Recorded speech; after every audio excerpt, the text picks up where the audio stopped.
Hey beautiful souls, welcome back to the channel. Okay, so today's video is going to be a little personal, a little reflective, and honestly kind of freeing. It's called Things I No Longer Do as a Self-Aware Woman. Alright, so this little thought actually came to my mind when I was just sitting and journaling the other day. I was reflecting and I realized that there are quite a few things that I just don't do anymore, or at least I do them very differently now. And that's all been a result of becoming more self-aware. Through everything that I've been learning, unlearning, and just evolving through this self-development journey that we've been doing on this channel together. And honestly, that is my goal for all of us watching this video. So I thought that I'd sit down, just a cozy rambling on video, and just share all my thoughts with you on things that I've personally noticed I've stopped doing, not in a preachy way, but just in a hey, this might resonate with you kind of way when you're on your own journey, even if you're just getting started kind of way. And before you think this is going to be one of those I don't chase, I attract surface level lists, no, this is actually real stuff, real things that come from my personal experience and the subtle habits, the sneaky thoughts that I've had, the little ways that we self-sabotage, we overgive, we overthink, or we just shrink ourselves in ways to stay likable, safe, or even low maintenance, which there shouldn't be anything known as a low maintenance person. Because becoming self-aware isn't just this one and done thing. It's not about reading The Power of Now and then suddenly floating through life. It's about catching yourself mid-pattern, mid-thinking, feeling the discomfort and then choosing differently, even when it's hard, especially when it gets hard. So if you've ever looked around and realized that I've outgrown this version of me, but I don't know how to step into the newer one, or if you've been craving real alignment, real clarity, and real energy upgrades, this video is for you. I'm sharing the exact things that when I was journaling, I came up with that I've stopped doing that were keeping me small, tired, confused, and just not letting me reach the higher version of myself, which I want to be every single day. I want to improve myself. And in loops, I didn't even realize that I was stuck in. This is your sign to look at your life with a little more honesty and a little more compassion and say that this version of me that I'm trying to be deserves better. So let's get into it. To me, being self-aware feels like finally turning the lights on in a room that I've lived in my whole life. It's not that the furniture suddenly changed, it's just that I can finally see where everything is clearly. The mess, the patterns, the beautiful parts too, because your body is your home. You live in your body, your mind. I know I've become more self-aware because I catch myself mid-thought now. When I'm spiraling into those old thought patterns, like I'll hear that old voice in my head trying to go spiral, and instead of falling into it, I just pause and go, there it is again, and I'm not giving it to it this time. It's kind of that quiet distance between reacting and observing, that moment where I realize that I am not my thoughts. You are not your thoughts. I'm just the one witnessing them. And once you taste that level of clarity, when you reach that higher self-awareness where you're just sitting and life is happening to you, you can't go back from that. You just feel peace, a sense of peace that is just like, whatever is happening, I know I can't control it, but I'm in control of how I react to it. The number one thing that I've started doing is that I no longer romanticize potential now. Let's start with like a hard truth. I had to learn the long way. Potential means nothing without action.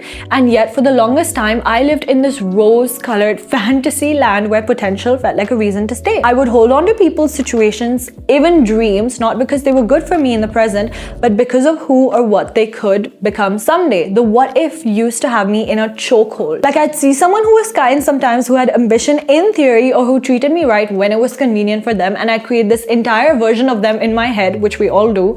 One where they were healed, consistent, evolved, and then fall in love with that version of them, not the real one that I could see literally in front of me, just pure potential of what they could be. But here's the thing, I had to learn that potential is just a projection. It's your fantasy, it is not real, it may or may not come true. And if you're the only one doing the emotional heavy lifting, trying to wait it out until someone steps into their greatness, you're going to burn out eventually. You can't make someone become who they're not choosing to be at every step of your life. So now I don't care how smart, deep, talented, or sweet deep down someone is. I care about their patterns, their consistency, the energy I feel when I leave their presence. Do I feel seen, safe, expanded, or am I just walking away confused, drained, or constantly questioning my worth? I feel like when you're young, having as many friends as you can is like romanticized. It's the ideal version you can live, but I don't think that's true. If you have so many people around you that drain your energy, some that drain and some that give you energy, I feel like you're not living to your highest potential. You only need to have people around you that give you energy and you actually feel happy meeting. And now this doesn't just apply to relationships either. It's friendships, it could be business ideas, collabs, creative projects. especially going into the content space, some brands you just don't align with. And I've learned to stop clinging on to things for what they could be and start choosing what's already aligned with who I am right now. Because waiting on potential to someday turn into a reality is how you end up wasting years of your precious life on promises that were never yours to hold in the first place. So what you should do is that if it's not rooted in action, grounded energy, and mutual effort, let it go. Simply let it go. Not out of bitterness, but out of self-respect for yourself and the version you're trying to be. Number 2 is I don't chase busy energy anymore over here. Now let's talk about the addiction our generation has to just being busy. Because I've lived there for years. I used to think that if I wasn't juggling 5 things at once, sprinting out one task to the other, or feeling slightly burnt out every evening, that I wasn't doing enough and I was wasting my years of youth. And honestly, that version of me confused exhaustion with productivity. But being constantly busy doesn't mean that you're moving forward. Sometimes it just means that you're avoiding being present in your time because you don't have the capacity to face your emotions. But now that I've worked on myself, which if you want to do too, you can watch a plethora of videos that I put out on the internet. Now that I'm more self-aware, doing everything, working on myself every day, I've realized that a calm and regulated nervous system gets me way further than stress ever did. When I'm grounded and rested, my ideas are, it is true, they are sharper, my work is better, and I don't feel like I'm betraying myself in the process. I have my fun as well in the day. And I at least try not to measure my worth by how much I can pack in a day anymore. I measure it by how well I move through tasks that I planned to do. Because self-aware women don't glamorize the hustle, they create systems for themselves. They prioritize rest, they don't confuse busyness with success, and they know that real power comes from clarity, boundaries, alignment, and then action. And then number 3 is I don't enter rooms that don't feel safe anymore.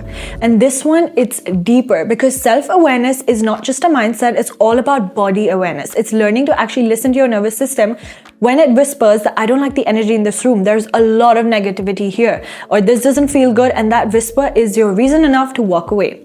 Now, I'm not saying that you don't put yourself in rooms that help you grow and put you out of your comfort zone. That is different. When you're in a room with highly inspirational people who, you're scared to be there, you're nervous, that is different. But when you're in a room with negative people, people that gossip, people that don't align with you, that's when you need to walk out. If a room, a conversation, a group chat, a Zoom call, anything makes your body feel like you have to code switch, you have to pretend, you have to over-explain or armor up, I simply, at least me, I don't walk in anymore. No explanation, no guilt, I walk out. And yes, that also includes digital rooms in our generation. There are so many digital platforms, my Instagram feed, my TikTok For You page, the people that I follow or keep in contact with online. All of this is also curated now because what you consume becomes your internal and then hence your external reality. And I've learned the hard way that your nervous system doesn't know the difference between a toxic situation in real life versus a toxic situation on your phone. It just feels unsafe either way. There's a lot of power in realizing that you don't own your energy to every space that you're invited to. Understand this. You're allowed to choose expansion over performance and peace over proximity, resonance over reputation. And not every room deserves your softness, and that's okay. A self-aware woman doesn't force belonging where her body already said that she doesn't. Number 4 is that I no longer confuse control with confidence. That's deep, I know. This one was a hard pill to swallow for me, and I was like, I don't know how I'll explain this to people, but I think I'll get it right. Because for the longest time, I truly believe that confidence came from being in control, and a lot of people I know feel that way. Like if I planned everything perfectly, I anticipated every outcome. If I stayed 10 steps ahead, then I'd feel safe and I'd be confident because I know what's gonna happen. But guess what? Life happens and everything does not go according to how you think. It cannot. But the truth is that what I was doing was not confidence. That was like fear wearing a blazer in my life. What I was really doing was micromanaging life to protect myself from disappointment, which is bound to happen, from unpredictability, from not knowing. Because if I didn't know, I didn't feel safe. And if I didn't feel safe, I couldn't feel in control. And if I wasn't in control, who even was I? But real confidence, and I have a whole video about this, but the real confidence, the kind that's rooted, magnetic, calm, is actually the opposite of control. It's about trusting yourself, trusting your universe. It's about releasing your grip. It's about letting life move and knowing that you will respond. Not because you planned every detail, because that's not possible physically, because the universe has infinite possibilities, but because you trust who you are in any room that you are put, in any moment. Now that I see confidence as presence, I would say. It's not about controlling the story, it's about owning your energy inside that story. It's about being okay when things shift. It's about holding yourself steady when the outcome is unclear, because it always will be. That's the most attractive energy a person can carry. I trust myself even when I don't know what's next, and I trust that I'll move past it because I have worked on myself so much that I can say that. And that's the shift that changed everything for me, because once you let go of control, please let go of it with me now. Take a deep breath, and whatever you're trying to control, let go of it for even 10 seconds. And then what you actually make space for is pure peace. I do a sort of let it be challenge. Every day, just once a day, I let one thing be uncontrolled. Maybe I don't double text that person for reassurance. Maybe I let someone else make the plan for once. Maybe I don't over explain my boundaries. It can look like anything for you, unless obviously it's not harming you in any way. And when my brain starts to spiral, because it will, everyone's will, I just repeat one thing to myself, that I can handle it.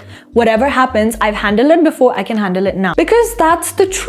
I have handled it before and I've learned how to handle it. That's where real confidence lives. Not in predicting everything, but knowing that even if the plan shifts, you won't lose yourself in it. And this daily practice of letting go, even in the tiniest way, retrains your nervous system to stop seeing uncertainty as danger.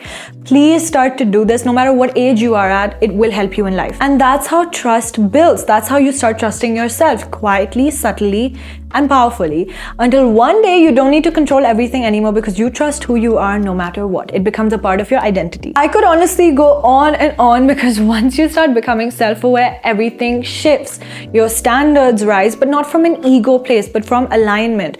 You're not chasing perfection anymore. You're just finally honoring your soul. And that reflects in every choice that you make. Everyone can feel that around you, what you tolerate, what you walk away from, what you let into your life. It kind of reminds me of that scene in Eat, Pray, Love, where Liz says that I want to have a relationship with myself now. That's it. Because when you do, when you actually start building that relationship with you, you stop living on autopilot. You stop settling for what feels almost right. You stop repeating things that don't feel good just because they're familiar to you. You're not crazy, you're a goddamn cheetah. You're just waking up to your real instincts, your true peace, and your truest self. I'd love to talk about everything down in the comments, so let me know. Let's have a conversation there. And if you're on this journey right now, I just want to say that I'm genuinely proud of you. It does take a lot of guts to break old cycles. It takes even more to admit to having old patterns and cycles. It takes even more to hold yourself to a higher standard when no one is watching, but oh my god, it is so worth it in the end. And I love you and I value each and every one of you. Thank you for being here on this side of the internet, and I'll see you in the next one.